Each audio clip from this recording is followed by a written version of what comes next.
In the stillness of the night, under the calm canopy of stars, a thief crept silently through the forest. Known only as Kalen, he had earned a fearsome reputation for being both swift and merciless. Yet his heart, hardened by years of poverty and rejection, knew no peace. Greed and hunger ruled his soul, and he lived only for the next opportunity to seize what wasn't his. That night, Kalen had heard whispers in a nearby village that a holy man had taken shelter in the forest. They said this man, called the Buddha, possessed nothing, no gold, no silver, no property, and yet they spoke of him with reverence, as though he owned the world. Intrigued, Kalen's mind twisted the tale into a challenge.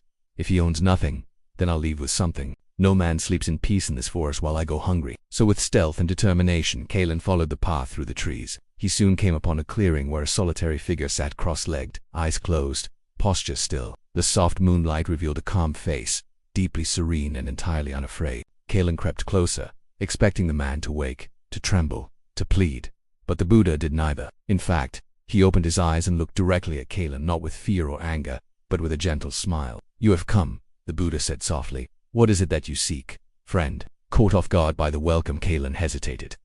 "I came to take what you have," he said roughly, regaining his composure. The Buddha nodded slowly. "And what is it you believe I possess that can be taken by force?" Kalen frowned. "Whatever it is, I'll find it. No one walks away from me with secrets." "Very well," said the Buddha. "But before you begin your search, may I ask you something?" Kalen raised an eyebrow. "You want to talk now?" "Just a question," the Buddha replied. "When you take from others, are you satisfied afterward?" The thief scoffed. "I get what I need. That's enough. But is your heart at rest? Do you sleep with peace in your mind?" The words struck Kalen unexpectedly.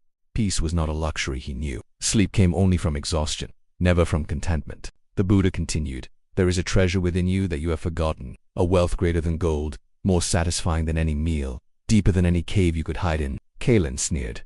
"Sounds like a riddle." "It's no riddle," the Buddha said. "It is the truth. You are not what the world has made of you. You have chosen this path because you believe you must take to survive. But there is another way. You can choose to give instead and be rich in a way no one can steal." Kalen was silent. No man had ever spoken to him like this. They had cursed him, chased him, feared him, but never addressed him as if he were worthy of something greater. He stepped forward. "You speak like you know me, but you don't know hunger. You don't know what it's like to be thrown away, to fight for every breath." "I know suffering," the Buddha replied. "I left my palace, my family, my comforts. I walked barefoot in search of truth. I have known hunger and despair. But I also discovered that the chains which bind us are not made of iron, they are made of ignorance and fear." The thief's anger flared. "Then show me this truth you speak of. If it's so powerful, then why am I still broken?" The Buddha looked at him with infinite compassion.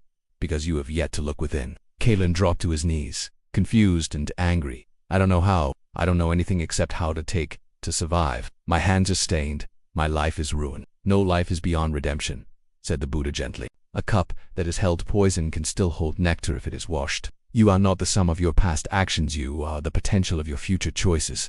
A long silence followed. The wind whispered through the trees. Somewhere in the distance, and in that silence something stirred within Kalen, a feeling he hadn't known in years. Not guilt, not shame, but hope. "What do I do?" he asked, his voice shaking. "Begin by sitting," the Buddha said. "Close your eyes, breathe, let go of what you think you are, observe what remains." The thief hesitated, then obeyed. He sat, unsure of what would happen. At first, his thoughts raced memories of crime, fear, pain, hunger. But the Buddha's calm presence beside him was like a gentle flame that melted the ice around his heart. They sat for what felt like hours, neither speaking.